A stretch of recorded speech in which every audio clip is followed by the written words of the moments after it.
আজকের এই সিসিটিভির যুগে যখন পুলিশ অধিকাংশ ক্ষেত্রেই অপরাধীদের সন্ধান পেতে সিসিটিভি ফুটেজের সাহায্য নেয়, যখন সিসিটিভির ক্যামেরার ফুটেজই অধিকাংশ কেসেই সন্দেহভাজনকে ধরিয়ে দেয় পুলিশ অবধি, সেই সময়েও কলকাতা পুলিশ আজকে দাঁড়িয়ে একটা পোর্ট্রেটের সাহায্য নিয়ে নাগাল পেয়ে গেল অপরাধীর।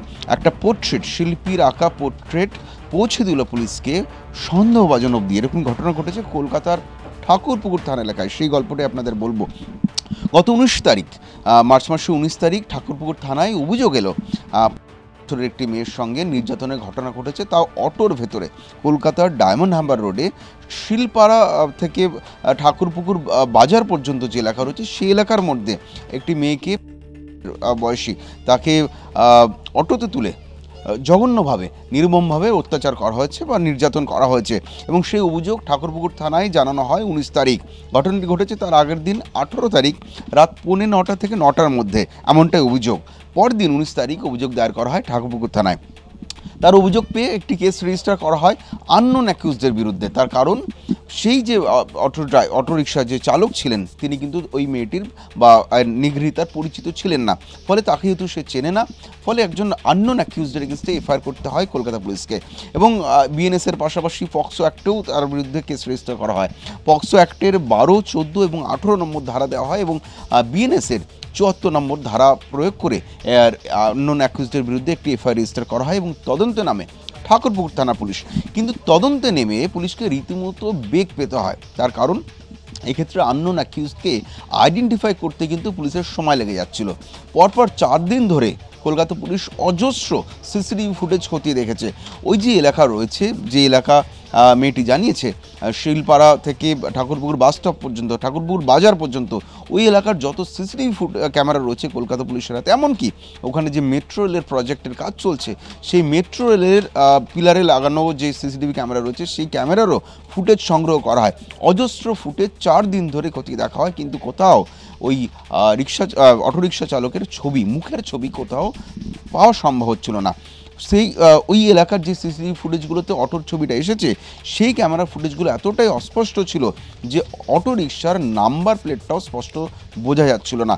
ফলে অটোরিকশার ভেতরে বসে থাকা চালকের মুখের ছবি তো কোনোভাবেই পাওয়া যাচ্ছিল না বা হাতে আসছিল না পুলিশের। ফলে সে আননোন অ্যাকিউজকে আইডেন্টিফাই করতে কিন্তু সময় লেগে যাচ্ছিল। 4 দিন ধরে তদন্ত চলছে, কিন্তু আননোন অ্যাকিউজকে আইডেন্টিফাই করা সম্ভব হচ্ছিল না। আগে তাকে চিহ্নিত করা হবে, তারপর তো গ্রেপ্তার। ফলে চিহ্নিত যেহেতু করতে পারছিল না, রীতিমতো হয়রান হয়ে পড়ছিলেন তদন্তকারী আধিকারিকরা। এরপরেই সেই পদ্ধতির অবলম্বন করা হলো, যে পদ্ধতি আগেকার দিনে বিভিন্ন পুলিশ ব্যবহার করতো, অর্থাৎ পোর্ট্রেট স্কেচ, অর্থাৎ ছবি আঁকা। কলকাতা পুলিশের গোয়েন্দা বিভাগের শিল্পীদের ডাক পড়ল ঠাকুরপুকুর থানায় এবং যে মেয়েটি রয়েছে, যিনি নির্যাতিতা, তার বয়ানের উপর ভিত্তি করে একটি ছবি আঁকলেন কলকাতা পুলিশের গোয়েন্দা বিভাগের শিল্পী, চিত্রশিল্পী। সে একটি পোর্ট্রেট আঁকেন। সেই পোর্ট্রেটটা আপনাদেরকে দেখাবো। এই মুহূর্তে বাদিকে যে ছবিটা রয়েছে, সেই বাদিকের ছবিটা রয়েছে সে হাতে আঁকা পোর্ট্রেট, অর্থাৎ যে নির্যাতিতার বয়ান শুনে, তার দেওয়া বর্ণনা শুনে কলকাতা পুলিশের গোয়েন্দা বিভাগের শিল্পী এই ছবিটি আঁকেন এবং সেই ছবিটি আঁকার পরে কিন্তু পুলিশ এই ছবিটিকে হাতিয়ার করে খোঁজখবর শুরু করে এবং কথা বলা হয় আশেপাশের থানাগুলোতে। কারণ যেহেতু ঠাকুরপুকুর থানা সংলগ্ন দক্ষিণ 24 পরগনা জেলা সংলগ্ন একটি থানা, ফলে সেখানে কিন্তু অধিকাংশ ক্ষেত্রে, বহু ক্ষেত্রে অপরাধীরা জেলাতে পালিয়ে যায় বা জেলা থেকে এসে অপরাধ করে চলে যায়। ফলে আশেপাশের থানাগুলোর সাহায্য নেওয়া হয়। পাশাপাশি বিভিন্ন যারা সোর্স রয়েছে, পুলিশের সোর্সদের মধ্যে কিন্তু এই পোর্ট্রেটটা ছড়িয়ে দেওয়া হয় এবং এরপরেই কিন্তু বিভিন্ন অটো চালকদের সঙ্গে কথা বলা হয়, অটো ইউনিয়নগুলোর সঙ্গে কথা বলা হয়। জিজ্ঞাসাবাদের পরে কিন্তু পুলিশের কাছে সূত্র মারফত খবর আসে যে এই স্কেচ যার ছবি আঁকা হয়েছে তার থেকে আইডেন্টিফাই করা গিয়েছে এক ব্যক্তিকে, অর্থাৎ আইডেন্টিফাই হয়েছেন সন্দেহভাজন। এবং সেখান থেকে পুলিশের কাছে গোপন সূত্রে খবর আসে যে ঠাকুরপুকুর তারাতলা রুটে নয়, বাইরের রুটে অটো চালান এক ব্যক্তি, যে ব্যক্তির সঙ্গে এই শিল্পীর আঁকা স্কেচের সঙ্গে কিন্তু মিল পাওয়া গিয়েছে। এরপরে খোঁজখবর করে জানা যায় এই ব্যক্তির নাম শেখ সালিম, বাড়ি বিষ্ণুপুর থানা এলাকায়, অর্থাৎ দক্ষিণ 24 পরগনা জেলা, যেটা বলছিলাম ঠাকুরপুকুর সংলগ্ন এলাকা, সেখানে বাড়ি শেখ সালিমের। এবং তার সম্পর্কে খোঁজখবর করে রেকর্ড থেকে জানা যায় যে সে কিন্তু একজন হ্যাবিচুয়াল অফেন্ডার বলে মনে করছে পুলিশ। তার কারণ 2018 সালেও একই অপরাধ করেছিল, একই অপরাধের অভিযোগ উঠেছিল তার বিরুদ্ধে, শেখ সালেমের বিরুদ্ধে।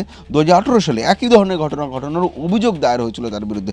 গ্রেপ্তার হতে হয়েছিল এই অটোরিকশা চালক শেখ সালিমকে। ফলে তারপরে তার বাড়িতে পৌঁছে যায় ঠাকুরপুকুর থানার পুলিশ গিয়ে। আমার স্ক্রিনে যে ডান দিকে যে ছবিটি রয়েছে এটা হচ্ছে শেখ সালিমের ছবি, এবং তাকে গিয়ে জিজ্ঞাসাবাদ করা হয়। জিজ্ঞাসাবাদ করার পর জানা যায় যে সেই ঘটনার সময় কিন্তু শেখ সালিমই অটো চালাচ্ছিলেন এবং তারই অটো ছিল, এবং তারপরে কিন্তু তাকে গ্রেপ্তার করে ঠাকুরপুকুর থানা পুলিশ। এই মুহূর্তে স্ক্রিনের বাঁদিকে রয়েছে সেই পোর্ট্রেট যেটা দেখে শেখ সালিমকে আইডেন্টিফাই করা হয়, আর ডান দিকে রয়েছে সেই ছবিটি যেটা শেখ সালিমের আসল ছবি, এবং তাকে গ্রেপ্তার করে আলিপুর কোর্টে প্রডিউস করা হয়েছে এবং তাকে পেশ করে নিজেদের হেফাজতে চেয়ে আবেদন জানিয়েছে ঠাকুরপুকুর থানা পুলিশ। তার কারণ তাকে জিজ্ঞাসাবাদের আরও প্রয়োজন রয়েছে তদন্তের স্বার্থে। এ তো গেল একটি অপরাধের ঘটনা, কিন্তু যেই বিষয়টি এখানে তাৎপর্যপূর্ণ সেটা হচ্ছে আজকের এই দিনে যখন সিসিটিভি ফুটেজের যুগ, যখন প্রায় এই পোর্ট্রেটের চল হারিয়ে গেছে। একটা সময় ছিল যখন শুধু কলকাতা পুলিশ নয়, দেশের সমস্ত রাজ্যের পুলিশ এই পোর্ট্রেটের ওপর নির্ভর করত। পোর্ট্রেটের প্রচলন ছিল পুলিশের মধ্যে, এই শিল্পীদের আঁকা পোর্ট্রেটই পুলিশকে পৌঁছে দিত অপরাধীদের কাছে। কিন্তু আজকে যখন সেই প্রচলন, পোর্ট্রেটের চল যখন হারিয়ে যেতে বসেছে, ঠিক সেই সময় ঠাকুরপুকুর থানার পুলিশ সেই সময়ও আরেক পোর্ট্রেট শিল্পীর সাহায্য নিলেন। ছবি আঁকানো হলো সন্দেহভাজন এবং সেই ছবি সাকসেসফুল হলো। সেই ছবি কিন্তু পৌঁছে দিল পুলিশকে সন্দেহভাজন পর্যন্ত, যার ফল আজকের এই গ্রেপ্তার।